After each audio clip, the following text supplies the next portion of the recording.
सभी भाई बहनों को जय यीशु मसीह जी की। मेरा नाम गीता है और मैं यूपी गाजीपुर ज़िले से आई हूँ।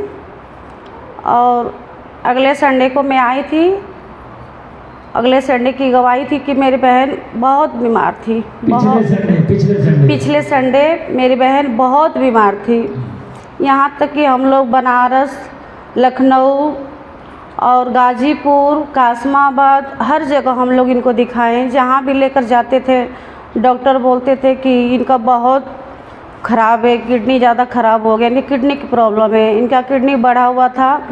पीजीआई में लेकर जब हम लोग गए तो पीजीआई वाले डॉक्टर बोल रहे थे कि आप कहाँ थे इतने दिनों से, इतना इनका ये सीरियस हालत है, इनको तो किडनी बदलना पड़ेगा। हम लोग बहुत घबरा गए। फिर हम लोगों ने उसमें हॉस्पिटल में इनको एडमिट कराया। एडमिट हुई है, फिर 2 दिन रहे हम लोग वहाँ पर। तीसरे दिन इनका डायलिसिस हुआ, जांघ द्वारा डायलिसिस हुआ। फिर बोले चौथे दिन बोले डॉक्टर लोग कि इनका डायलिसिस यहाँ से होगा, गर्दन से होगा, हफ्ते में 2 बार होगा, रेगुलर होगा, ये जब तक रहेंगी तब तक इनका डायलिसिस होते रहेगा। हम लोग बिल्कुल डर गए। फिर भैया से मैंने प्रार्थना करवाया कि भैया देखिए यहाँ के डॉक्टर बोल रहे हैं बार बार डायलिसिस के लिए और हम डायलिसिस करवाना नहीं चाहते हैं। तो क्या हुआ कि मैंने बोला डॉक्टर से कि डॉक्टर साहब आप एक बार सिर्फ डायलिसिस कीजिए और हम इनको लेकर जाएंगे। तो डॉक्टर बोले कि ऐसा नहीं होता है, छुट्टी नहीं मिलेगी। मैं बोली मैं प्रभु यीशु मसीह पर विश्वास करती हूँ, मुझे भरोसा है प्रभु यीशु मसीह जी मेरी बहन को ठीक करेंगे और हम लोग यहाँ से लेकर जाएंगे। डॉक्टर बोला कि नहीं मैं ऐसे नहीं छुट्टी दूँगा, आप जाकर लिखिए पेज पे कि नहीं मैं अपनी मर्ज़ी से इनको डिस्चार्ज करा रहा हूँ, चाहे कुछ भी होगा तो आपकी मर्ज़ी होगी, हमारा कुछ नहीं इसमें हो सकता है। मैं बोली कि चलिए ठीक है डिस्चार्ज कर दीजिए। फिर हम इनको लेकर गाजीपुर गए, घर पे गए। घर पे इनकी हालत बहुत ख़राब हो रही थी, बहुत ज़्यादा ख़राब हो रही थी। हम लोग हमेशा रात दिन प्रार्थना करते थे, रोते थे। हमें कुछ समझ में नहीं आ रहा था कि हम लोग क्या करें। ये भी हिम्मत हार चुकी थी, बोल रही थी कि लग रहा है कि अब हम नहीं बचेंगे, लेकिन मेरे अंदर बहुत विश्वास था। मैं बोली कि नहीं तुम रो मत, हम लोग चलेंगे दिल्ली चलेंगे और वहीं पर आपका हम इलाज कराएंगे और भैया हैं वहाँ पर ना, हम प्रार्थना करवाएंगे और तुम ठीक हो जाओगे। तो ये बोली कि नहीं दीदी हम दिल्ली नहीं जाएंगे। जाने की बिल्कुल हालत में नहीं थी, ये चल भी नहीं पाती थी, ना खड़ा हो पाती थी, सब कुछ हम ही लोग इसका करते थे। फिर हिम्मत बनाई, भैया से मैंने प्रार्थना करवाया, इसके अंदर सामर्थ हुआ। फिर हम लोगों ने टिकट किया, आई यहाँ पे। तो फिर पिछले संडे हम लोग यहाँ पे आए थे। उससे पहले हम लोग एक डॉक्टर के पास गए जो यहाँ के बहुत माने जाने डॉक्टर हैं, पतंजलि के आयुर्वेद वाले, रामदेव का जो हॉस्पिटल है बहुत बड़ा है, वहाँ पर भी मैं लेकर गई अपनी बहन को। उन लोगों ने भी इनका रिपोर्ट देखा, वो लोग भी बोले कि कहाँ पर थे तुम लोग, यहाँ इतना इनका हालत ख़राब हो गया है, तुम लोग कहाँ पर थे। फिर हम लोगों ने वहाँ से दवा लिया, फिर वो डेली बोल रहा है थेरेपी होगी, ये होगा वो होगा, तो हम लोगों ने उसके लिए भी तैयार हो गए। तो फिर इसका एक दिन थेरेपी के लिए हम सोचे कि लेकर जाए। फिर भैया से मैंने प्रार्थना करवाई कि भैया ऐसी ऐसी बात है, डॉक्टर थेरेपी के लिए बोल रहा है। भैया बोले कि नहीं तुम थेरेपी मत कराओ। तो फिर भी हम लोगों ने भैया की थोड़ी सी बात, मन शैतान रहता है ना कि जो सोचता है कि जीवन में इसका कार्य हो, ये ना ऐसे हो, तो हम लोगों ने अपने मन से इनको क्या किया कि दवा खिलाने लगे। और फिर थेरेपी के लिए भी हम लोगों ने पानी गर्म करके टब में इनको ऐसे नहलाया, और इनकी तबीयत बहुत ज़्यादा ख़राब होती गई, बहुत ज़्यादा ख़राब होती गई। सोमवार की बात है, बहुत ज़्यादा ख़राब होती गई। हम लोग रात में इतने रो रहे थे, इतने रो रहे थे। फिर भैया को मैंने रात में 1 बजे नहीं 12 बजे मैंने को रात में फ़ोन किया भैया को। फिर भैया ने प्रार्थना किया और बहुत डांटे भैया ने कि तुम लोग ये कर रहे हो, वो कर रहे हो, दवा कर रहे हो, तुम्हें प्रभु यीशु मसीह पर विश्वास नहीं है। फिर हम लोगों ने दवा सब कुछ छोड़ दिया, सब कुछ, मैंने दवा वा हर चीज़ जो भी था मैंने सब कुछ छोड़ दिया। फिर हम लोगों ने प्रार्थना करना शुरू कर दिया, परमेश्वर से विश्वास करना शुरू कर दिया। आज मेरी बहन खड़ी है और सही है। मैं परमेश्वर का धन्यवाद करती हूँ कि मेरी बहन मुर्दों में से जी उठी है। मैं उस परमेश्वर का लाखों लाखों धन्यवाद देती हूँ कि मेरी बहन बिल्कुल स्वस्थ और चंगी हो चुकी है। रात की भी रात की गवाही है। आज संडे को हम लोग सोचे थे गवाही देंगे। रात में इतना शैतान इतना हम लोग को परेशान किया, इतना परेशान किया कि 3 बजे तक हम लोग प्रार्थना में बैठे रहे। ये इतनी घबरा रही थी, इतनी रो रही थी, बोल रही थी कि अब हम नहीं बचेंगे, अब हम मर जाएंगे, नहीं बचेंगे। सीने में इतना दर्द, इतना काफ़ी दर्द हो रहा था कि हम लोग भी डर गए। फिर मैं 2 बजे रात में भैया से कॉल की, भैया से बात हुआ, प्रार्थना भैया की है, बिल्कुल दर्द सही हो गया और बिल्कुल ठीक हो गया। सुबह के समय खुद ये बोल रही है कि दीदी थोड़ा जल्दी करो, हम लोग चलेंगे प्रार्थना में, गवाही देना हम लोग को। और मेरी बहन बिल्कुल ठीक है। अनीता तुम यहाँ पर आओ, मेरे पास आओ।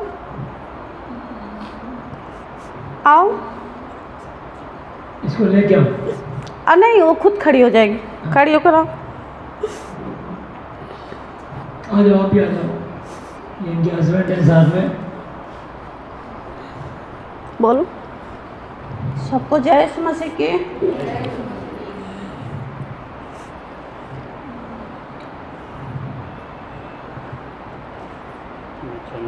बोलो। यीशु मसीह ने मुझे ठीक कर दिया, आमीन।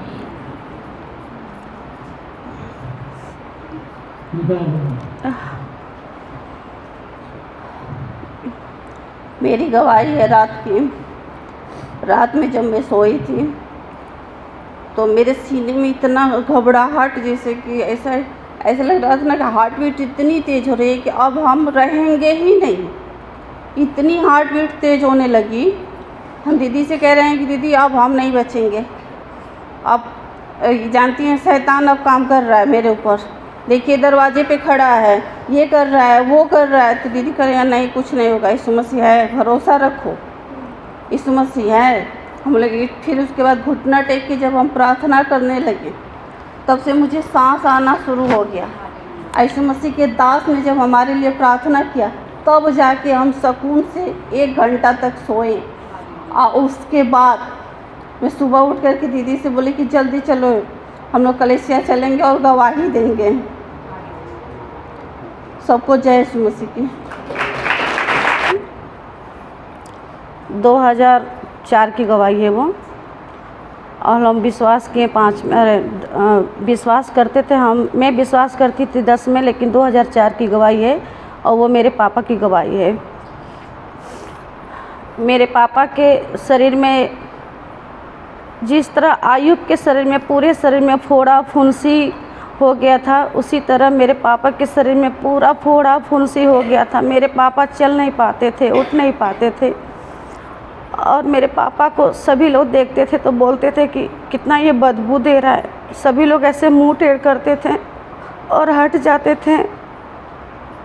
लेकिन मैं प्रभु यीशु मसीह का धन्यवाद करूंगी और उस दास का भी धन्यवाद करूंगी कि जिन्होंने मेरे पापा को प्रभु यीशु मसीह के पास लेकर गए और प्रभु यीशु मसीह ने मेरे पापा को चुने और मेरे पापा आज बिल्कुल स्वस्थ और चंगे हैं और मेरे पापा बिल्कुल ठीक हैं। और प्रभु यीशु मसीह उनके साथ हमेशा रहते हैं और यहाँ भी आएंगे। मेरे पापा को आप देखिएगा, मेरे पापा बिल्कुल ठीक हैं, बिल्कुल ठीक है। मेरे पापा कहते हैं कि जब जाते थे ऑफिस में तो ऑफिस वाले मुंह ऐसे टेढ़ा कर लेते थे कि वो कितना बदबू दे रहा है। बगल वाले रहते थे तो मुंह ऐसे टेढ़ा करते थे कि कितना ये बदबू दे रहा है।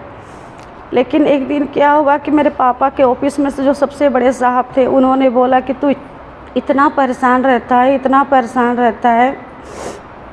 आज मैं तुझे एक बताता हूँ, एक जगह एक छोटा सा कलेसिया है, आप वहाँ पे जाना, सिर्फ तेल और पानी लेकर जाना और वो तुम्हारे लिए प्रार्थना करेंगे और तुम बिल्कुल ठीक हो जाओगे। हम लोग हर जगह जाकर सब जगह थक चुके थे, लेकिन जब वो बताएं कि नहीं तुम यहाँ पर जाओगे तो ठीक हो जाओगे, तो मेरे पापा ने घर से तेल और पानी लेकर गए उस कलेसिया में और पास्टर भैया ने उनके लिए प्रार्थना किए और वो मेरे पापा तेल लगाने लगे और पानी पीने लगे। मेरे पापा का जो भी इतना बड़ा बड़ा फोड़ा था पूरे शरीर पर, इतना पूरा ऐसे पूरा था, इतना बड़ा बड़ा, ऐसा कोई अंग नहीं था कि जहाँ आप राई का दाना उठा लो, रख के उठा लो, ऐसा कोई जगह खाली नहीं था मेरे पापा के शरीर पर। तो फिर वो तेल पानी मेरे पापा लगाने लगे, दवा बिल्कुल छोड़ दिए मेरे पापा और सिर्फ तेल पानी लगाने लगे और मेरे पापा बिल्कुल ठीक हो गए। और मैं प्रभु यीशु मसीह का धन्यवाद करती हूँ कि मेरे तो जीवन में इतनी गवाहियाँ हैं कि मैं अगर दूँ तो सुबह से शाम, शाम से सुबह हो जाएंगी। प्रभु यीशु मसीह ने मेरे जीवन में भी एक बहुत बड़ी गवाही है कि मेरा बेटा था 2010 की उसकी पैदाइश है, 2010 की ही बात है, जब मेरा बेटा बहुत बीमार था, छोटा सा था, उसको नमूनिया और जुखाम, सर्दी, बुखार तो ये तो होता ही था। लेकिन एक बार उसको, मेरे बेटे को क्या हुआ कि उसकी लैट्रिन सिर्फ ब्लड की ही होती थी, सिर्फ ब्लड की लैट्रिन होती थी। हम लोग इस डॉक्टर के पास जाते थे, गाजीपुर जाते थे, बनारस जाते थे, तो कभी कासमाबाद जाते थे, कभी जमनिया जाते थे। मैं जाते जाते हमेशा थक जाती थी कि कभी कभी दोपहर में तो मेरा मन इतना घबरा जाता था कि कब मेरा बेटा ठीक हो जाए कि मुझे घर में शांति से मैं रह पाऊँ। एक दिन संडे का समय था, एक भैया बोले कि तू लोग इतना हमेशा इधर उधर जाते आते रहते हो, मेरे पास आओ। एक दिन संडे का दिन था, मेरे पास आना, सिर्फ तेल और पानी लेकर आना और मेरे घर में एक छोटी सी कलेसिया लगती है वहीं पर लेकर आना। तो हमसे आकर मेरे पति बोले कि देखो भैया ने बोला है कि अपने बेटे को और तेल पानी सिर्फ लेकर आना और दुआ करेंगे तुम्हारा बेटा बिल्कुल ठीक हो जाएगा। तो हम बोलें कि चलो ठीक है, अगर ठीक हो जाएगा तो बहुत अच्छा है।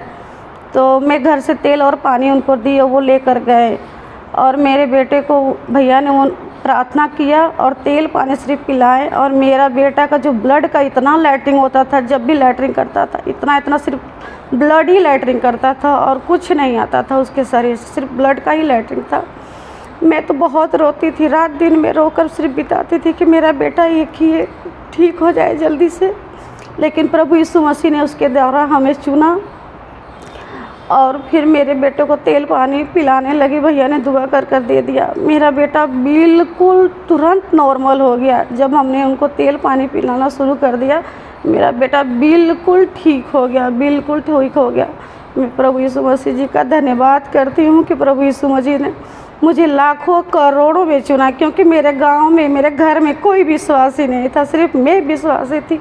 मुझे बहुत लोग सताते थे कि तू यीशु मसीह को मानती है, तू ईसाई हो गई है, तू ये हो गई है। यहाँ तक कि मेरे घर वालों ने भी मुझे बहुत बोला कि तू ईसाई हो गई है, तू ये हो गई है, तू ऐसे करती है, वैसे करती है। यहाँ तक कि मुझे बहुत नीचा दिखाते थे। प्रभु यीशु मसीह ने मुझे यहाँ से यहाँ तक उठा के लाए। मैं प्रभु यीशु मसीह जी का धन्यवाद करती हूँ कि प्रभु यीशु मसीह जी ने हमें लाखों करोड़ों में चुना है। मैं उनका धन्यवाद देती हूँ। सभी भाई बहनों को जय यीशु मसीह की।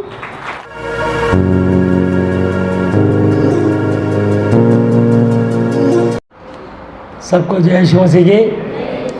आइए हम लोग वचन में चलते हैं और यिर्मयाह 23 अध्याय निकालेंगे। पुराना नियम यिर्मयाह की पुस्तक 23 चैप्टर और उसकी 1 वर्स।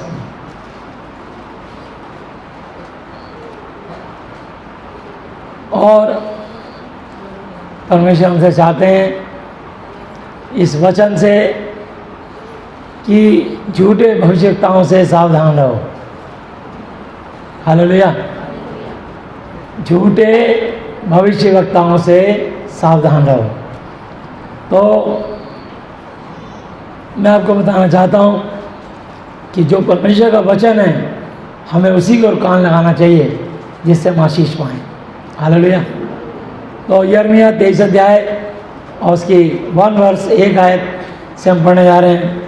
उन चरवाहों पर हाय, उन प्रचारकों पर हाय जो मेरी चराई की भेड़ बकरियों को तितर बितर करते और नाश करते हैं। यहोवा यह कहता है, इसलिए इस्राएल का परमेश्वर यहोवा अपनी प्रजा के चरवाहों से, प्रचारकों से यूँ कहता है, तुमने मेरी भेड़ बकरियों की सुधि नहीं ली। हालेलुया। वरन उनको तितर बितर किया, उनको बिखेर दिया, उनको जुदा कर दिया, अलग कर दिया। गलत शिक्षा देकर, अपने मन की बातें कहकर, उन्हें झूठ बोलकर, उन्हें डरा कर तितर बितर कर दिया और बरबस जबरदस्ती कलीसियाओं से निकाल दिया। बरबस का मतलब जबरदस्ती। छोटी सी गलती हुई, कलीसिया से बाहर। तो इस कारण यहोवा की वाणी है कि मैं तुम्हारे बुरे कामों का दंड दूंगा। हर उस प्रचारक को उसके बुरे कामों का परमेश्वर यहोवा जी, यीशु मसीह जी दंड देंगे। चाहे कोई क्यों ना हो, चाहे पास्टर हो, चाहे बिशप हो, चाहे विश्वासी हो, जो इस वचन से हट के बोलेगा, बोलेगी, कोई क्यों ना हो, उसको दंड दिया जाएगा। कोई क्यों ना हो, हाय उस पे जो किसी को ठोकर खिलाए, उसके गले में चक्की का पाट बांध के उसको समुद्र में डाल दिया जाए। तब मेरी भेड़ बकरियों जो बची हैं उनको मैं उन सब देशों में से जिनमें मैंने उन्हें बरबस ज़बरदस्ती भेज दिया है, स्वयं खुद ही उन्हें लौटा लाकर उन्हीं की भेड़शाला में इकट्ठा करूँगा और वे फिर फूले फलेंगी। हालेलुया। तंदुरुस्त हो जाएंगी, धनवान हो जाएंगी, बुद्धिमान हो जाएंगी, चंगी और स्वस्थ हो जाएंगी। हालेलुया। मैं उनके लिए ऐसे चरवाहे, ऐसे प्रचारक नियुक्त करूँगा जो उन्हें चराएंगे और तब वे ना तो फिर डरेंगी, ना विस्मित हैरान होंगी और ना उनमें से कोई खो जाएगी। यहोवा की यही वाणी है। यहोवा की ये भी वाणी है कि देख, ऐसे दिन आते हैं जब मैं दाऊद के कुल में एक धर्मी अंकुर उगाऊंगा और वह राजा बनकर बुद्धि से राज्य करेगा और अपने देश में न्याय और धर्म से प्रभुता करेगा। उसके दिनों में यहूदी लोग बचे रहेंगे। कौन से लोग? यहूदी लोग बचे रहेंगे और इस्राएली लोग निडर बेखौफ होकर बसे रहेंगे और यहोवा उनका नाम हमारी धार्मिकता रखेगा। हालेलुया। सो देख, यहोवा की यह वाणी है कि ऐसे दिन आएंगे जिनमें लोग फिर ना कहेंगे कि यहोवा जो हम इस्राएलियों को मिस्र देश से छुड़ा ले आया उसके जीवन की सौगंध, परंतु वो ये कहेंगे यहोवा जो इस्राएल के घराने को उत्तर देश से और सब देशों से भी जहाँ उसने हमें बरबस ज़बरदस्ती निकाल दिया छुड़ा ले आएगा। हालेलुया। तो परमेश्वर को क्यों निकालना पड़ा ज़बरदस्ती? क्योंकि उन लोगों ने पाप किया, उन्होंने परमेश्वर का दिल जलाया, उन्होंने बाल देवताओं की पूजा करी, उन्होंने ऊंचे ऊंचे पर्वतों जाके धूप जलाए, उन्होंने सोने का मिला ढाल के उसको अपना देवता मान लिया, और जो परमेश्वर है भी नहीं उन गूंगे बहरे पत्थर की मूर्तियों को दंडवत नबूत करने लगे जिनमें आत्मा जीवन सांस नहीं होता, उनको अपना देवता मानने लगे, उसको अपना प्रभु मानने लगे। इसलिए परमेश्वर का आत्मा शोकित हुआ, रुष्ट हुआ, नाराज हुआ और उन्हें जबरदस्ती निकाल दिया। क्योंकि परमेश्वर के 4 नाम हैं, पहला यहोवा जी, दूसरा यीशु मसीह, तीसरा पवित्र आत्मा जी और चौथा जलनशील परमेश्वर। हालेलुया। उसने हमें बरबस निकाल दिया, छुड़ा ले आया उसके जीवन की सौगंध, तब वे अपने ही देश में बसे रहेंगे। कौन से देश में? अपने ही देश में। हालेलुया। तो हम यीशु मसीह की भेड़े हैं, भटक गए थे अलग अलग जातियों में, अलग अलग प्रांतों में, अलग अलग शहरों में, अलग अलग समूहों में, अलग अलग देश और कंट्रियों में हम भटक गए थे, बट गए थे। और आज परमेश्वर हमें अपने वचन की शिक्षा और अपने सेवकों के द्वारा अपने वचन की तालीम से फिर हमारा दिल और दिमाग खोल रहे हैं और अपने प्रेम से छूकर हमें आशीष देकर हमारी मन की मुरादें पूरी कर कर, चाहे वो फाइनेंशियली, फिजिकली, मेंटली, हम किसी भी प्रॉब्लम से क्यों ना जूझ रहे हों, उनसे हमें निजात, छुटकारा देकर आशीष देने के लिए मुझे और आपको अपने पास लाए। हालेलुया। 9 आयत पे लिखा है, भविष्यताओं के विषय मेरा हृदय भीतर ही भीतर फटा जाता है। जो भविष्यवाणी करने वाले परमेश्वर के प्रचारक हैं, जो बाइबल की शिक्षा देते हैं या बाइबल का वचन जान जाते हैं और कहते हैं यीशु मसीह में हमें 2 साल, 5 साल, 10 साल, 15 साल, 20 साल, 30 साल हो गए, पर वो वचन से ना बोल के अपने शरीर के भावनाओं से, विचारों से भावुक होकर बोलते हैं। वो परमेश्वर का वचन नहीं सुनाते, वो जो दर्शन फील करते हैं, महसूस करते हैं, उसकी चर्चा करके लोगों को बहकाते हैं और परमेश्वर का आत्मा इससे शोकित होता है। परमेश्वर नहीं चाहता कि हम वचन से हट के कोई भी चर्चा करें। मेरा और आपका फर्ज है कि सिर्फ हर बात में यीशु मसीह, यहोवा जी और पवित्र आत्मा जी के नाम को महिमा मिले। हालेलुया।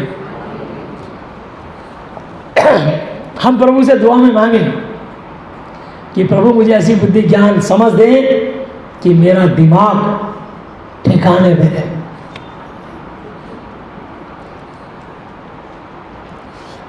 आवश्यकताओं के विषय मेरा हृदय भीतर भीतर फटा जाता है, मेरी सब हड्डियां थरथराती हैं। यहोवा ने जो पवित्र वचन कहे हैं उन्हें सुनकर मैं ऐसे मनुष्य के समान हो गया हूँ जो दाख मधु के नशे में चूर हो गया हो। जो लोग शराब पीते हैं, मदिरा पीते हैं, उसे दाख मधु कहते हैं। और वो नशे में हो जाने के बाद जहाँ मर्जी गिर जाते हैं, जहाँ मर्जी उनको नींद आ जाती है, नशे में चूर चूर होकर के झाड़ी में, सड़क पर, कहीं पर भी पटरी पे सो जाते हैं। दाख रस अंगूरों के जूस कहते हैं, और दाख मधु अंगूरों को 8 महीने सड़ाने के बाद जो अल्कोहल तैयार होता है उसे शराब कहते हैं, मदिरा कहते हैं, उसे दाख मधु कहते हैं। हालेलुया। इसलिए ये ध्यान रखना, दाख मधु का मतलब शराब होता है और दाख रस का मतलब अंगूरों का जूस होता है। क्योंकि यह देश व्यभिचारियों से भरा है। परमेश्वर कह रहे हैं ये देश व्यभिचार करने वालों से भरा हुआ है। इस पर ऐसा श्राप पड़ा है कि यह विलाप कर रहा है, यानी रो रहा है। हालेलुया। यहाँ हाय तौबा मच रही है, यहाँ रोना पिटना मच रहा है, यहाँ बहुत कलेश हो रहा है। वन की चराइयाँ भी सूख गई, यहाँ के जंगल भी सूख गए, लोगों के जीवन भी सूख गए। लोग बड़ी दौड़ तो दौड़ते हैं परंतु बुराई ही की ओर, और वीरता तो करते हैं परंतु अन्याय ही के साथ। हालेलुया। तो लोग दौड़ते हैं तो किसकी तरफ? बुराई की तरफ। और बहादुरी दिखाते हैं तो किसकी तरफ? अन्याय की तरफ, लूटपाट के लिए, धोखा छल कपट के लिए। जबकि परमेश्वर मुझे और आपको अपना सच्चा और अच्छा ज्ञान दे करके हमें बाहर निकालना चाहते हैं। क्योंकि भविष्यवक्ता और याजक, भविष्यवाणी करने वाला, इस पुस्तक से प्रचार करने वाला, और परमेश्वर का राजदूत याजक, दोनों भक्तिहीन हो गए। प्रचारक भी भक्तिहीन हो गए। परमेश्वर की आंखें ढूंढ रही हैं किसी मनुष्य को जो सच्चाई और खराई से परमेश्वर की प्रजा को उसका सच्चा सुसमाचार सुना सके। हालेलुया। क्योंकि भविष्यवक्ता और याजक दोनों भक्तिहीन हो गए हैं, परंतु अपने भवन में भी मैंने उनकी बुराई पाई है, यहोवा की यही वाणी है। इस कारण उनका मार्ग अंधेरा और फिसलने वाला होगा, जिसमें वे ढकेल कर गिरा दिए जाएंगे। और जब ऊपर चढ़ने की उठने की कोशिश करेंगे, वचन से अलग हटके जीने के कारण परमेश्वर कह रहा है मैं उनको ढकेल दूंगा, उठने पड़ने नहीं दूंगा उनको मैं, क्योंकि वो मेरे वचन की शिक्षा नहीं दे रहे, अपने मन की अनर्थ रीति पर चल रहे हैं, अपने मन की मन गढ़ंत बातों से मेरी प्रजा के लोगों को भरमा रहे हैं, बहका रहे हैं, भटका रहे हैं। इसलिए परमेश्वर का आत्मा है उनसे शौकित है, क्योंकि यहोवा की वाणी है कि मैं उनके दंड के वर्ष में उन पर विपत्ति डालूंगा। शोमरोन के भविष्यवक्ताओं में मैंने यह अज्ञानता देखी थी कि वे बाल के नाम से भविष्यवाणी करते और मेरी प्रजा इस्राएल को भटका देते थे। मतलब वो कहने को विश्वासी हैं, लेकिन महिमा करते हैं शैतान की। अपने लोगों के बीच में खड़े होके शैतान का नाम बड़े शान से ले रहे हैं और लोगों को भरमा रहे हैं, लोगों को डरा रहे हैं, जबकि परमेश्वर ने हमें बहका नहीं वरन सामर्थ, संयम और प्रेम का आत्मा दिया। हालेलुया। क्या आपने ये बात सोची कि परमेश्वर ने आपसे सचमुच बात करी या शैतान ने? निश्चय ही आपको आत्माओं की फर्क नहीं है। आप अपने मन के विचारों पर अनर्गल बातें, फिजूल बातें बकते हैं, जो कि उचित नहीं, जो कि मनुष्य और परमेश्वर दोनों की दृष्टि में दुख और अफसोस और शोक की बात है। परंतु यरूशलेम के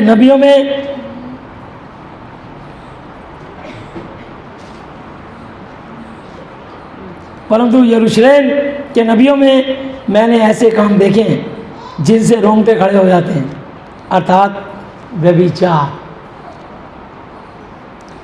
और पाखंड, ढोंग, अपनी बड़ाई, अपनी प्रशंसा। परमेश्वर ने अगर आपको सेवा के लिए चुना है तो आपको अपनी प्रशंसा के लिए नहीं चुना, मुझे अपनी प्रशंसा के लिए नहीं चुना। मुझे और आपको सर्वशक्तिमान यहोवा जी, उनके इकलौते पुत्र यीशु मसीह नासरी जी और पवित्र आत्मा जी की महिमा के लिए चुना है। हालेलुया। अर्थात वे विचार और पाखंड, वे कुकर्मियों को ऐसा हया बनाते हैं, गंदे काम करने वालों को ऐसा ढांढस बंधाते हैं, ऐसा हौसला देते हैं कि वे अपनी अपनी बुराई से पश्चाताप भी नहीं करते। सब निवासी मेरी दृष्टि में सदोमियों और अमोरियों के समान हो गए हैं। इस कारण सेनाओं का यहोवा यरूशलेम के भविष्यवक्ताओं के विषय में यूँ कहता है, देख मैं उनको कड़वी वस्तुएं खिलाऊंगा। कौन सी वस्तुएं? कड़वी वस्तुएं खिलाऊंगा उनको। वो चाहते तो आशीष है, लेकिन उनको आशीष नहीं मिलेगी जब तक वो परमेश्वर को प्रसन्न नहीं करेंगे। वो दंड के अधिकारी रहेंगे। मैं उनको कड़वी वस्तुएं खिलाऊंगा और विष जहर पिलाऊंगा, जहर पिलवाऊंगा, क्योंकि उनके कारण सारे देश में भक्तिहीनता फैल गई है। क्या फैल गई है? भक्तिहीनता। तुम इतने साल हो गए उस परमेश्वर की भक्ति करते हो और उसकी शक्ति को नहीं पहचानते। ये बड़े अफसोस की बात है। इसलिए जिसकी भक्ति करते हो ना, पहले उसकी शक्ति पहचान लो कि वो कौन है, वो क्या है। वो मुर्दों में से जी उठा, वो अल्फा ओमेगा, आदि अंत, प्रथम और अंतिम है। ना उससे पहले कोई हुआ, ना उसके बाद कोई होगा। हालेलुया। और जिसके लिए कोई काम कठिन नहीं। यशायाह 43:13 में लिखा है, मैं ही परमेश्वर हूँ, भविष्य में मैं ही हूँ, मेरे हाथ से कुछ हो नहीं सकता। जब मैं काम करना चाहूँ तो कौन मुझे रोक सकता है। हालेलुया। यिर्मयाह 32 की 26 और 27 आयत में लिखा है, मैं तो सब प्राणियों और सब मनुष्यों का परमेश्वर यहोवा हूँ। क्या मेरे लिए कोई काम कठिन है? मेरे लिए कोई काम कठिन नहीं। हालेलुया। तो तुम उस परमेश्वर के पास आए हो जो असंभव को संभव करता है। हालेलुया। जो काम पूरी सृष्टि में कोई नहीं कर सकता, उसे केवल और केवल यीशु मसीह नासरी कर सकता है। परमेश्वर का वचन कर सकता है। उसकी सच्ची तालीम, शिक्षा, उसका श्रेष्ठ नाम, उसका पवित्र नाम, वो कर सकता है। हालेलुया। इसलिए लिखा है रोमियो 10:17 पे, विश्वास सुनने से, सुनना यीशु मसीह के वचन से होता है। जो कोई इस महात्मा साथ में विश्वास रखेगा वो कभी लज्जित ना होगा। रोमियो 10:11 में लिखा है। हालेलुया। इसलिए 16 सेनाओं के यहोवा ने तुमसे यूँ कहा है, इन भविष्यवाणी करने वालों, इन भविष्यवक्ताओं के बातों की ओर जो तुमसे भविष्यवाणी करते हैं कान मत लगाओ। कान मत लगाओ। क्यों? क्योंकि ये तुमको व्यर्थ बेकार की बातें सिखाते हैं, वचन से हटके अपने झूठे दर्शन की बातें बताते हैं। व्यर्थ बातें सिखाते हैं, ये दर्शन का दावा करके यहोवा के मुख चेहरे की नहीं, अपने ही मन की बातें कहते हैं। अपने दिमाग, कोई सपना देखा, कोई फिल्म देखी, कोई प्रचारक को देखा, यूट्यूब पे इतने सारे प्रचारक हैं, कईयों में इतनी अकल नहीं है, वो मेरे को भी ऐसे वीडियो भेज देते हैं, उस पर शैतान की फोटो बनी होती है, और तुम्हें पहले ही शैतान की महिमा कर रहे हो तुम उसमें, और नाम डाल देते हो बिली ग्राम ने सिखाया। बिली ग्राम शैतान की फोटो बनाएगा, उसकी चर्चा भी नहीं करेगा। ये लोग थंबनेल अपना डालने के लिए, अपनी वीडियो दिखाने के लिए, अपने लाइक सब्सक्राइबर बढ़ाने के लिए, अपना पैसे कमाने के लिए, ये लालची और पाखंडी लोग हैं। और तुम कमजोर लोग जो ऐसी वीडियो देखते हो और एक दूसरे को फॉरवर्ड करते हो।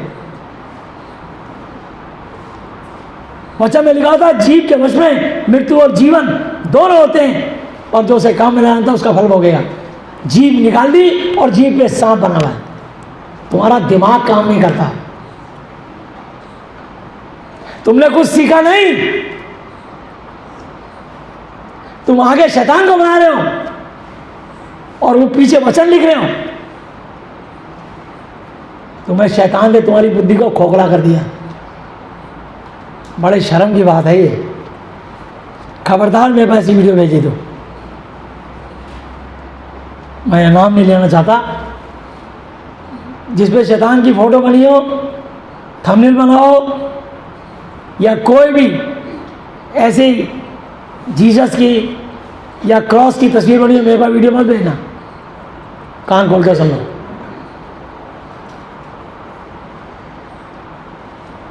वचन बेदारी हुआ, अनुग्रह सच्चाई से परिपूर्ण होकर हमारे बीच में डेरा किया, और हमने उसकी ऐसी महिमा देखी जैसे पिता के इकलौते की महिमा। यूहन्ना 1:14 पे लिखा है, यूहन्ना 1:1 पे लिखा है, आदि में वचन था, वचन परमेश्वर के साथ था, और वचन ही परमेश्वर था। परमेश्वर कौन? वचन।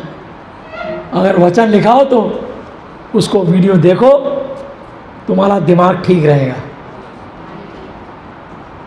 पता नहीं क्या क्या फिल्में देखते हो, क्या क्या वीडियो देखते हो, तुम्हारे दिमाग में विचार आते हैं, और यहाँ पे हिम्मत करते हो खड़े होकर फालतू बात करने की।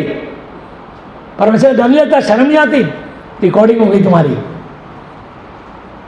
क्योंकि वचन में लिखा है मत्ती 12:35, मत्ती 12 की 35, 36, 37 आते, भला मनुष्य मन के भले भंडार से भली बातें निकालता है, बुरा मनुष्य बुरे भंडार से बुरी बातें निकालता है। जो जो बेकार बातें मनुष्य कहेंगे, न्याय के दिन हर एक बात का लेखा देंगे, क्योंकि तो अपनी बातों का निर्दोष, अपनी बातों का निर्दोषी ठहराया जाएगा।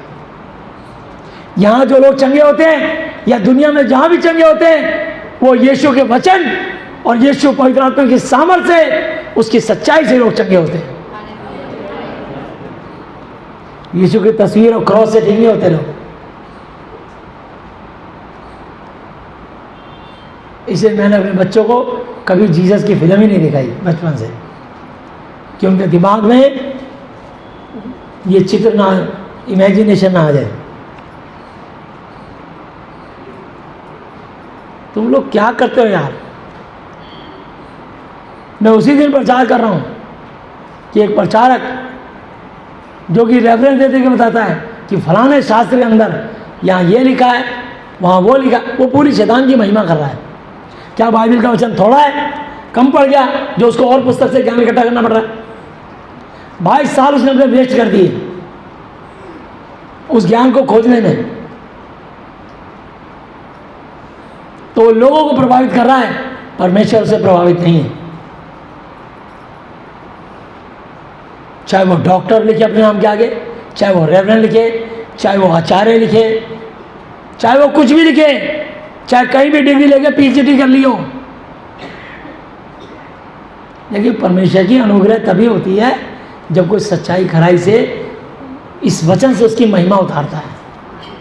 हालेलुया। इसलिए 16 आयत पे लिखा है, सेनाओं के यहोवा ने तुमसे यूं कहा है, इन भविष्यवाणी करने वाले भविष्यवक्ताओं की बातों की ओर जो तुमसे भविष्यवाणी करते हैं कान मत लगाओ, क्योंकि ये तुमको व्यर्थ बेकार की बातें सिखाते हैं। ये दर्शन का दावा करके यहोवा के मुख चेहरे के नहीं, अपने ही मन के, अपने दिल और दिमाग के विचारों की बातें बताते हैं, व्यक्त करते हैं।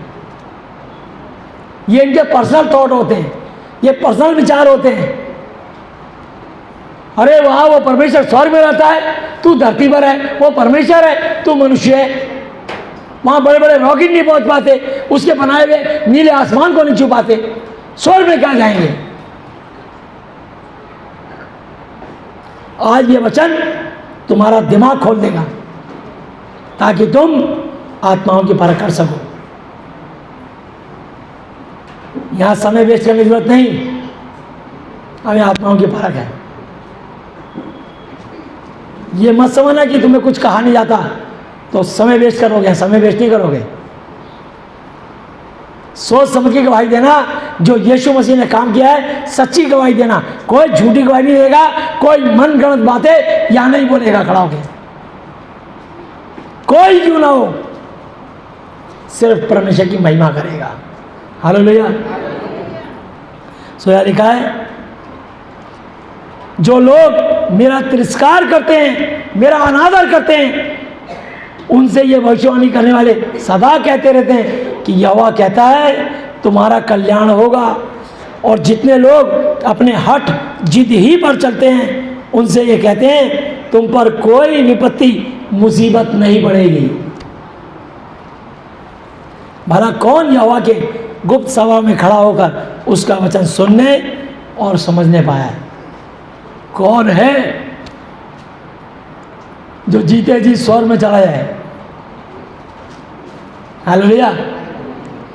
परमेश्वर जानते हैं कि मनुष्य स्वर्ग में नहीं आ सकता जब तक शरीर में है। इसलिए परमेश्वर हमसे बातें करने के लिए अपने वचन के द्वारा हमारे लिए झुकता है, हमें देखता है, हमें निहारता है, हमारे पास अपने इकलौते बेटे को पैदा करता है, भेजता है, और उसके लहू से, उसके क्रूस पर चढ़ने के बाद भी उसके लहू से मेरे को और आपको छुटकारा देता है। हालेलुया। यीशु के लहू में छुटकारा है, शांति है, अनंत जीवन है। इसलिए परमेश्वर स्वयं महाधिपति साथ अपनी बाइबल उसने दी आपको। हालेलुया। इसलिए आप इस बाइबल के द्वारा जब आप इसको पढ़ेंगे तो परमेश्वर का वचन आपकी बातों का उत्तर देगा। हालेलुया। इसलिए यह लिखा है, या किसने ध्यान देकर मेरा वचन सुना है? देखो, यहोवा की जलजलाहट का प्रचंड बवंडर और आंधी चलने लगी है, और उसका झोंका दुष्टों के सिर पर जोर से लगेगा। हालेलुया। दुष्टों के सिर पर। दुष्ट कौन है? जो इस वचन से हटके बोलता है वो दुष्ट है, वो शैतान है। जो वचन की महिमा नहीं करता वो शैतान है, शैतानी आत्मा है वो, जो तुमको डराती है, तुम्हारे अंदर भय पैदा करती है, तुमको गलत प्रेरणा देती है, तुमको नशे की तरफ, व्यभिचार की तरफ, लालच की तरफ, पाप की तरफ धकेलती है। वो शैतानी आत्माएं होती हैं। हालेलुया। परमेश्वर तो तुमको उस शैतान से निकालकर, बचाकर अपने ज्ञान से संभालता है। हालेलुया। इसलिए पहले वचन को समझो, तब खड़े होकर बात करो। बाइबल में लिखा, जो पिछले हैं वो अगले किए जाएंगे, जो अगले वो पिछले किए जाएंगे। इसलिए बाइबल में लिखा है, पहला कुरिन्थी 10:12 पे, चौकस रहो, जो समझता है मैं स्थिर हूं वो सावधान रहे, कहीं गिर ना पड़े। हालेलुया। बी अलर्ट, चौकस रहो। ज़्यादा ज्ञान दिखाने की, भगाने की कोशिश मत करो कि परमेश्वर ने मुझे दर्शन दिया। परमेश्वर, तुम्हें क्या पता शैतान ने दर्शन दिया या परमेश्वर ने दर्शन दिया? वचन बताएगा, और नहीं तो मैं बताऊंगा। मैं शिक्षक हूँ, मुझे आत्माओं की परख है। पहले व्यक्ति मुझसे बात करो, फिर मैं तुम्हें बताऊंगा ये दर्शन शैतान ने दिखाया या परमेश्वर ने दिखाया। मैं तुमको दोनों का अंतर बताऊंगा। हालेलुया। तो इसलिए जब तक यहोवा अपना काम और अपनी युक्तियों को पूरी ना कर चुके तब तक उसका क्रोध शांत नहीं होगा। अंत के दिनों में तुम इस बात को भली भांति समझ सकोगे। ये भविष्यवाणी करने वाले भविष्यवक्ता बिना मेरे भेजे दौड़ जाते हैं और बिना मेरे कुछ कहे भविष्यवाणी करने लगते हैं। यदि ये मेरी शिक्षा में स्थिर रहते, रुके रहते, खड़े रहते, डटे रहते तो मेरी प्रजा के लोगों को मेरा वचन सुनाते। क्या सुनाते? बाइबल का वचन सुनाते कि परमेश्वर ने आज मुझसे ये वचन कहा। हालेलुया। ये होती है भविष्यवाणी। अभी दिल्ली में बाढ़ आई थी, ITO नगर में पानी भर गया था। वहाँ एक लेडी आशु नाम की, उसने कहा प्रभु ने मुझे वचन दिया कि विपत्ति तो आएगी परंतु तेरे घर तक नहीं आएगी। और बाढ़ का पानी उसके घर के सामने रुक गया और फिर कम होता चला गया। यह है भविष्यवाणी, यह है परमेश्वर की ओर से बातचीत। हालेलुया। ये है परमेश्वर की ओर से। यहोशू 1:5 आए, जैसे मैं मूसा के संग संग रहा वैसे ही तेरे संग संग भी रहूंगा, ना तो मैं तुझको धोखा दूंगा ना मैं तुझको त्यागूंगा छोड़ूंगा। यह है भविष्यवाणी। हालेलुया। भविष्यवाणी वचन से होती है। तुम्हारे ख्याली पुलाव पका के ये जो तुम अपनी मनगढ़ंत कहानियां सुनाते हो ना, ये सब शैतान की फैलाई हुई तुम्हारे दिल और दिमाग में भावनाएं हैं जिनको तुम व्यक्त कर रहे हो। तुम प्रभु की महिमा नहीं कर रहे, तुम यहाँ पे शैतान की महिमा कर रहे हो। दोबारा कभी हिम्मत मत करना यहाँ पे। ये बात करने से पहले मुझसे अकेले में डिस्कस करना और मैं वचन से तुम्हें समझाऊंगा, बताऊंगा कि सचमुच ये परमेश्वर की ओर से है या शैतान की ओर से। हालेलुया। तो यहाँ लिखा है, यदि मेरी शिक्षा में स्थिर रहते तो मेरी प्रजा के लोगों को मेरे वचन सुनाते और वे वचन सुनकर वे अपनी बुरी चाल चलन और कामों से फिर जाते हैं, पाप करना छोड़ देते हैं। वचन में इतनी सामर्थ्य है। बीमारियां छोड़ के चली जाएंगी, गरीबी छोड़ के चली जाएगी, टेंशन डिप्रेशन छोड़ के चला जाएगा। हालेलुया। ये वचन इतना पावरफुल है। जिस दिन परमेश्वर तुमसे अपने वचन से बातचीत करेंगे ना, शैतान तो भस्म खाक और राख हो जाएगा, चीखे मार के भागेगा। शैतान चीख मार के भागेगा। कैसे? जैसे मरकुस 5 में लिखा है, जब यीशु मसीह सामने गए जिसमें 6000 सिपाहियों की सेना थी, वो चीखने लगा, गिड़गिड़ाने लगा, तड़पने लगा। ये पहचान है कि तुम्हारे साथ पवित्र आत्मा है। और अगर तुम्हें शैतान दिख रहा है, परमेश्वर शैतान दिखाता नहीं है, परमेश्वर शैतान और उसके कार्य को नाश कर देता है और तुमको आज़ादी और छुटकारा देता है। हालेलुया। यह है पहचान पवित्र आत्मा की। ऐसा भी गीता बहन ने गवाही दी कि उसके पापा के इतने मोटे मोटे फोड़े थे, अय्यूब की तरह हालत थी, पर प्रभु ने ठीक कर दिया, सारे फोड़े सुखा दिए, पूरे शरीर में मवाद बहती थी, राई का दाना भी डालो चिपक जाता था। परमेश्वर दुष्ट आत्माओं को गायब कर देते। तुम्हें दुष्ट आत्मा दिखाएंगे, तुम डर जाओगे, तुम्हारी चीखें निकल जाएंगी और तुम वो चर्चा करोगे और अंदर डर पैदा जाएगा।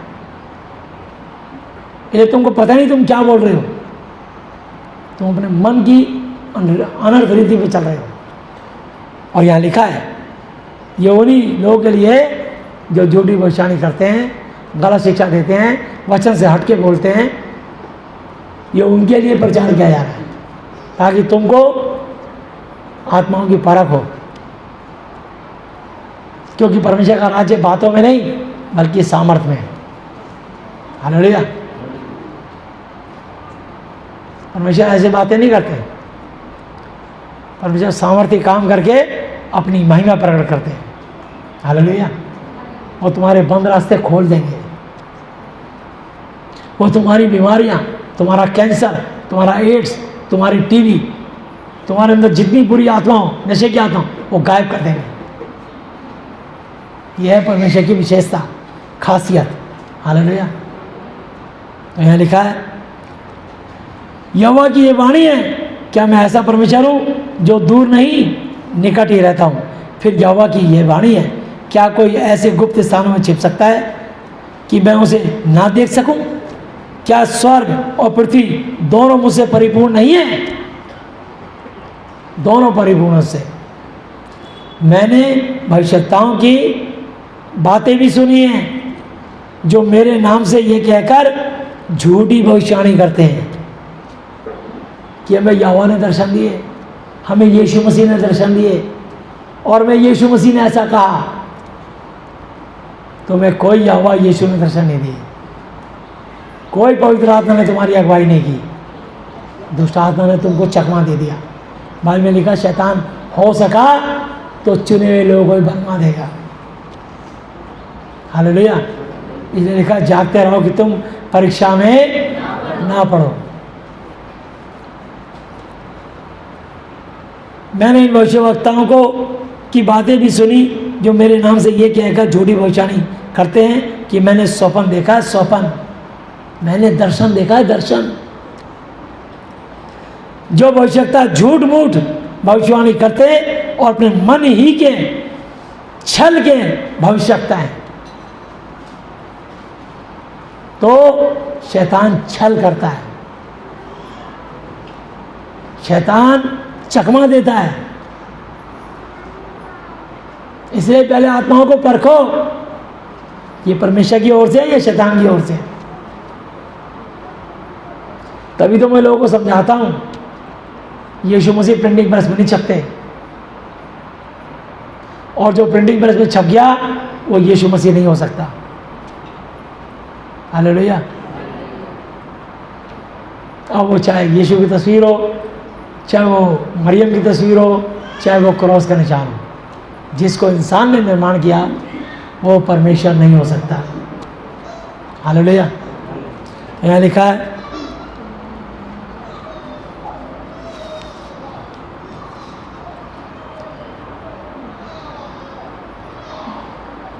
भविष्यता है, ये अपने मन के छल ही की भविष्यता है। ये बात कब तक उनके मन में समाई रहेगी? मेरी जैसे मेरी प्रजा के लोगों के पुरखा मेरा नाम भूलकर बाल का नाम लेने लगे थे, वैसे ही अब ये भविष्यवाणी करने वाले उन्हें अपने स्वप्न बता बताकर मेरा नाम भुलाना चाहते हैं। यीशु का नाम, यहोवा का नाम भुलाना चाहते हैं। क्या बताकर? स्वप्न। क्या बताकर? दर्शन। मैंने दर्शन देखा, दर्शन।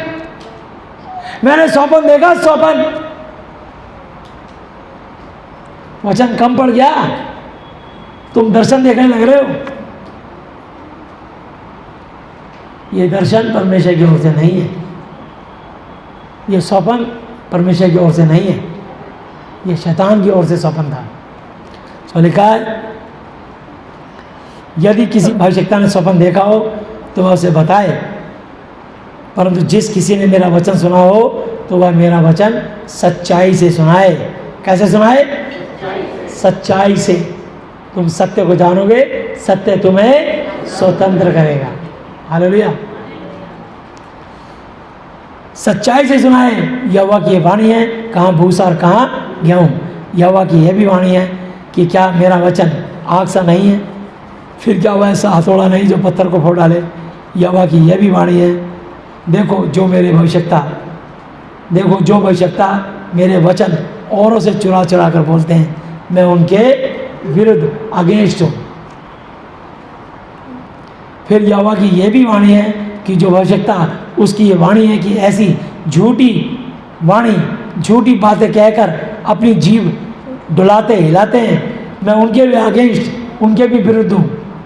यहोवा की यह भी वाणी है कि जो बिना मेरे भेजे व बिना मेरी आज्ञा पाए स्वप्न देखने का झूठा दावा करके भविष्यवाणी करते हैं और उसका वर्णन बखान करके मेरी प्रजा को झूठे घमंड में आकर भरमाते हैं।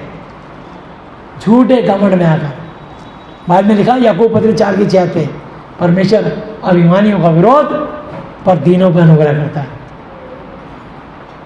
क्यों अपने आप को परमेश्वर का विरोधी बना रहे हो? झूठे दर्शन, झूठी भविष्यवाणी करके, झूठी बातें बक के क्यों परमेश्वर को अपना बैरी बना रहे हो? क्यों शैतान की महिमा फैला रहे हो?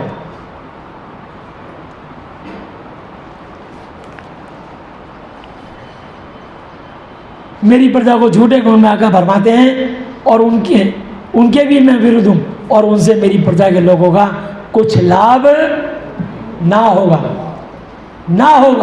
हालेलुया। यदि साधारण लोगों में से कोई जन या कोई भविष्यवाणी व याजक तुमसे पूछे यहोवा ने क्या प्रभावशाली वचन कहा है, तो उससे कहना, क्या प्रभावशाली वचन? यहोवा की वाणी है कि मैं तुमको त्याग दूंगा, मैं तुमको छोड़ दूंगा, त्याग दूंगा।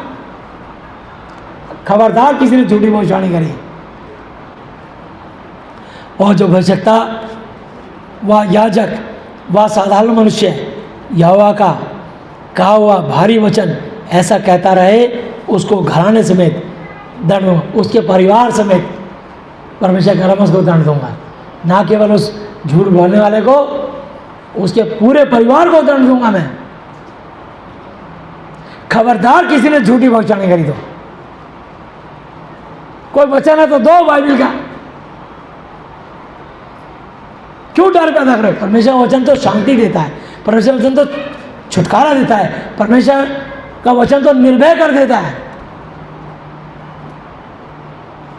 परमेश्वर का वचन तो मार्गदर्शन करता है, वो बंद रास्ते खोल देता है, वो डराता थोड़ी है। क्योंकि परमेश्वर ने हमें भय का नहीं वरन सामर्थ, संयम, प्रेम का आत्मा दिया है। 2 तीमुथियुस 1:7 में लिखा। हालेलुया। इसलिए तुम लोग एक दूसरे से और अपने अपने भाई से यूँ पूछना, यहोवा ने क्या उत्तर दिया, वह यहोवा ने क्या कहा है। यहोवा का कहा हुआ भारी वचन इस प्रकार तुम भविष्य में ना कहना, नहीं तो तुम्हारा ऐसा कहना ही दंड का कारण हो जाएगा। क्योंकि हमारा परमेश्वर सेनाओं का यहोवा जो मुर्दों में से जी उठा, और ये यहोवा जी तो हमारे हैं, यीशु मसीह मुर्दों में से जी उठा, हालेलुया, और आज तक जीवित है और स्वर्ग पृथ्वी का अधिकारी है, स्वर्ग पृथ्वी का सारा अधिकार दिया गया है। यहोवा जो जीवित परमेश्वर है, तुम लोगों ने उसके वचन बिगाड़ दिए हैं। तू भविष्यवक्ता से यूं पूछ कि यहोवा ने तुझे क्या उत्तर दिया, वाह यहोवा ने क्या कहा है। यदि तुम यहोवा का कहा हुआ प्रभावशाली वचन इसी प्रकार कहोगे तो यहोवा का यह वचन सुनो, मैंने तो तुम्हारे पास कहला भेजा है, भविष्य में ऐसा ना कहना कि यहोवा का कहा हुआ प्रभावशाली वचन, परंतु तुम ये कहते ही रहते हो कि यहोवा का कहा हुआ प्रभावशाली वचन। इस कारण देखो मैं तुमको बिल्कुल भूल जाऊंगा, झूठे लोगों मैं तुमको भूल जाऊंगा कि कभी तुम मेरी प्रजा थे, मेरे विश्वासी थे, और तुमको इस नगर को जिसे मैंने तुम्हारे पुरखों को और तुमको भी दिया है, इब्राहिम, इसहाक, याकूब को दिया था और तुमको भी दिया है, त्याग कर अपने सामने से दूर कर दूंगा। और मैं ऐसा करूंगा कि तुम्हारी नामधराई और अनादर सदा बना रहेगा। और कभी भूला ना जाएगा। ऐसी गलती मत करो, बड़ी भारी सज़ा मिल जाएगी। इसलिए ध्यान रखें, कभी भी झूठी भविष्यवाणी, झूठा दर्शन, बिना वचन के यहाँ खड़े होकर चर्चा मत करना, समझे। और परमेश्वर का राज्य युगानुयुग की इच्छा है। इसलिए जब भी भविष्यवाणी होती है, कैसे वचन बोला जाएगा।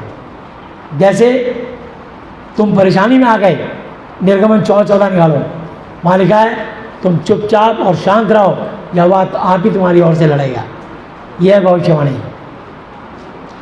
यहोशू 1:5 आयत निकालो, तेरे जीवन भर कोई तेरे सामने ठहर ना सकेगा, जैसे मैं उस समय मूसा के संग संग रहा, वैसे ही इस समय, क्योंकि आज ये वचन पढ़ रहे हो, आज ये वचन सुन रहे हो, वैसे ही इस समय तेरे संग भी रहूँगा, और ना तो मैं तुझको धोखा दूंगा और ना मैं तुझको छोड़ूंगा।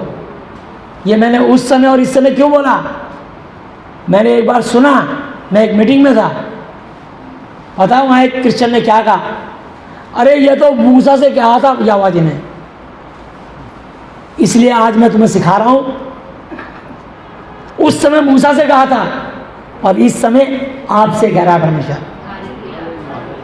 हालेलुया।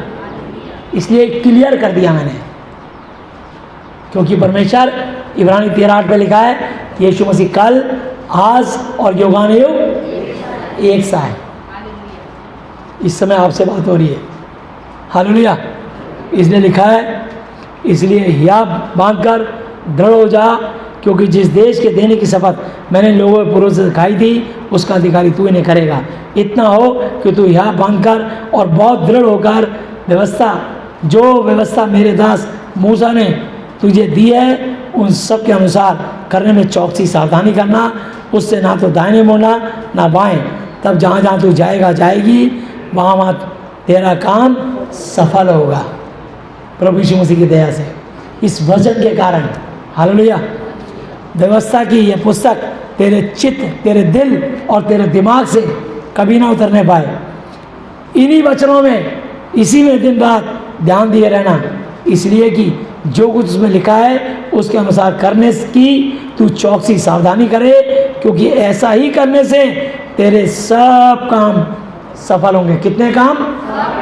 सब काम सफल होंगे और तू प्रभावशाली होगा। आमीन।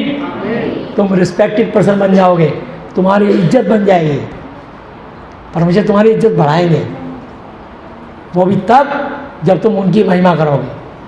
अपनी महिमा मत ढूंढो।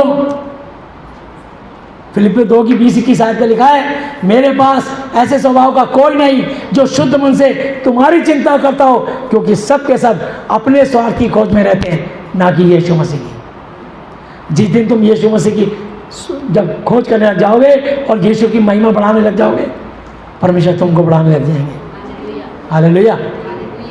इसलिए अपनी बढ़ाई मत करना, यीशु की बढ़ाई करना, उनके परम आदरणीय पिता यहोवा जी की बढ़ाई करना, उनके पवित्र वचन, महाति पवित्र शास्त्र के वचन की चर्चा करना। हालेलुया। ये सीख लो। यहाँ लिखा है, क्या मैंने तुझे आज्ञा नहीं दी, या बांध कर दृढ़ हो जा, भय ना खा और तेरा मन कच्चा ना हो, क्योंकि जहाँ जहाँ तू जाएगा जाएगी, वहाँ वहाँ तेरा परमेश्वर यहोवा तेरे संग रहेगा। तब यहोशू ने प्रजा के सरदारों को यह आज्ञा दी उस समय, और आज इस झुंड का चलाव होने के नाते यहोशू के स्थान पे मैं बैठा हूँ, और मेरी तरह हर कलीसिया में हर पास्टर बैठा है, और यह अधिकार परमेश्वर ने पास्टर को दिए। हालेलुया। और वो तुमको इस वचन से समझाते हैं, बताते हैं, समझाते हैं, सिखाते हैं, तुम्हारा मनोबल बढ़ाते हैं। हालेलुया। देखो हमारी गला खराब है, फिर भी हम प्रभु की महिमा के लिए चुप नहीं हो रहे। हालेलुया। ताकि तुम्हें आशीष मिले। हालेलुया।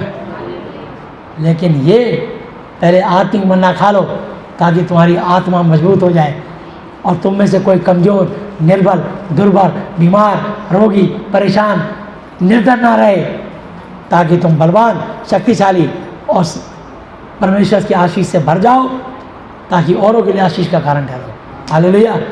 इसलिए यहाँ पे प्रभु का आत्मा तुमको लेकर आया, इसलिए हम दिन रात तैयार रहते हैं। तो भजन संहिता 89:34, भजन संहिता 89:34।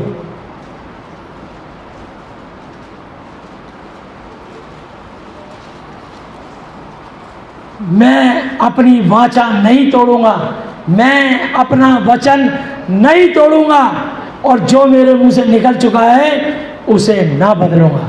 हालेलुया। ये परमेश्वर का वचन है मेरे अजीजों। अगर वचन ने कहा है कि मैं तुमको चंगा करूंगा तो चंगा करेगा। अगर वचन ने कहा है तुम्हें आशीष दूंगा तो तुमको परमेश्वर आशीष देगा। हालेलुया। इसलिए भजन संहिता 94 की 9 आयत,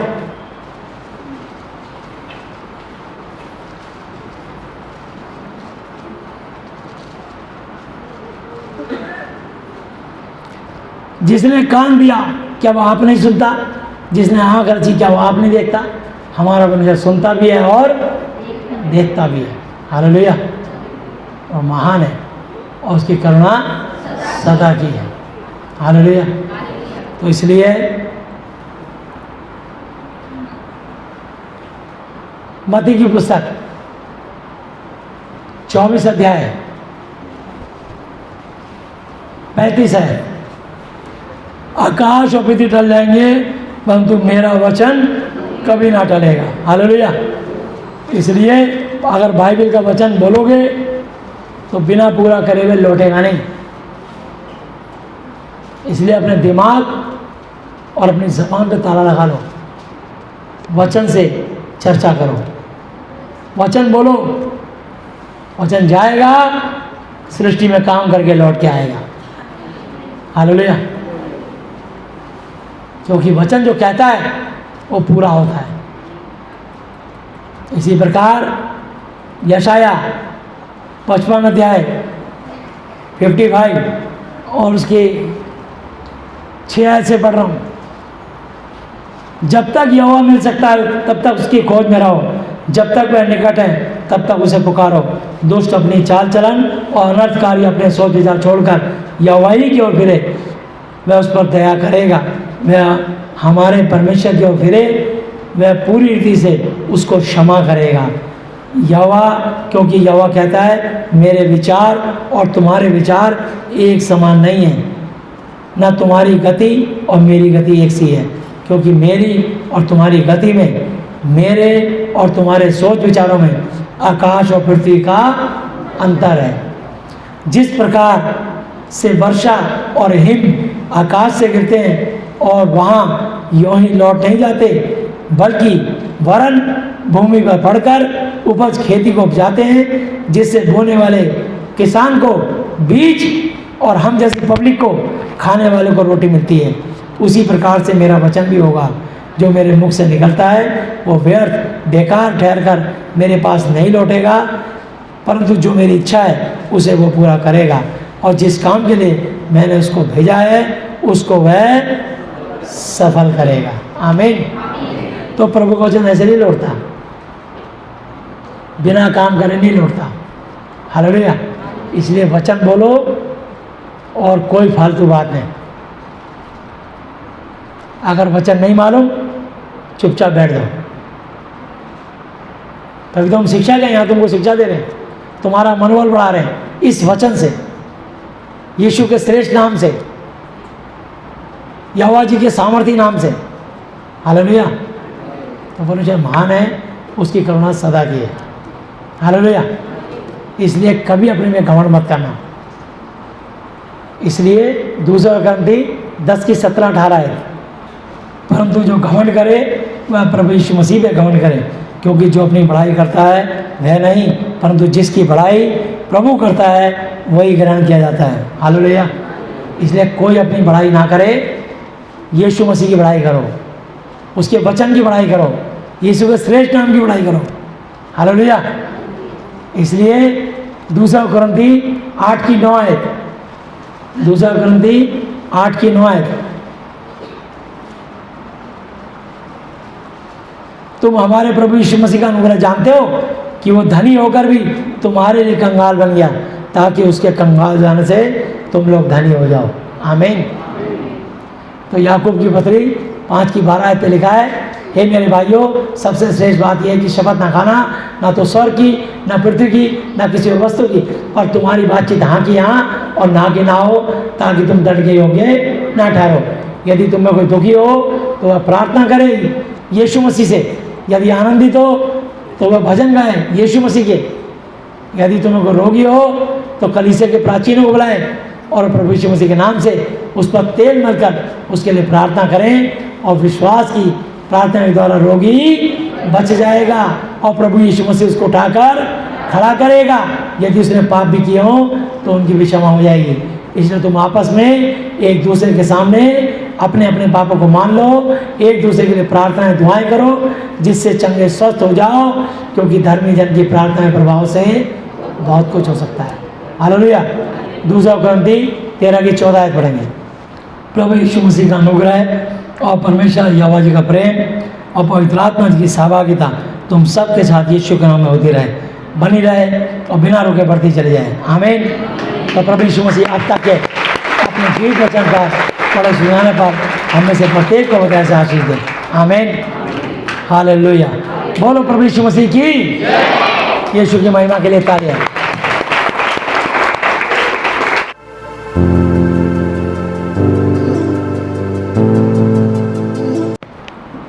आइए प्रार्थना में चलते हैं।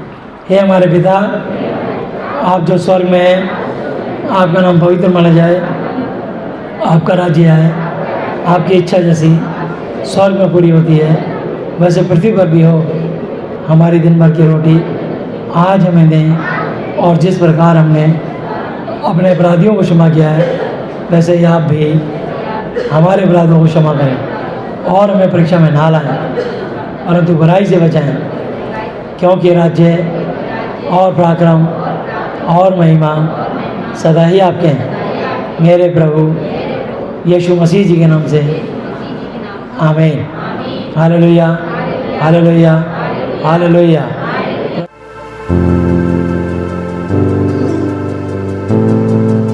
प्रभु यीशु मसीह जी, आज मैंने जितना भी वचन सुना, ये सब वचन मेरे और मेरे परिवार के हर सदस्य के जीवन में 1000 गुना फल लाए। प्रभु यीशु मसीह जी, आज मैं इस धरती पर अपने पूरे दिल से अपने सब अपराधियों को क्षमा करता हूँ, और आपसे प्रार्थना विनती और निवेदन करता हूँ कि आप भी मेरे पापों को, श्रापों को, गुनाहों को, गलतियों को, जाने जानी भूलों को क्षमा कर दीजिए। प्रभु यीशु मसीह जी, आज से आप ही मेरे पिता, गुरु और परमेश्वर हो। मैं आपका बेटा, चेला और विश्वासी हूँ। आप मुझे और मेरे परिवार के हर सदस्य को मानसिक चिंताओं से, आर्थिक समस्याओं से, शारीरिक बीमारियों से और हर तरह की अशुद्ध आत्माओं से आज़ाद, चंगा, स्वस्थ कर दीजिए। मेरी प्रार्थनाओं को सुनने के लिए धन्यवाद। धन्यवाद पिता यहोवा जी, धन्यवाद प्रभु यीशु मसीह जी, धन्यवाद पवित्र आत्मा जी, मेरे प्रभु यीशु मसीह जी के नाम से। आमीन। Hallelujah, hallelujah, hallelujah. बोलो प्रभु यीशु मसीह की, यीशु की महिमा बताइए। सबको जय यीशु मसीह की।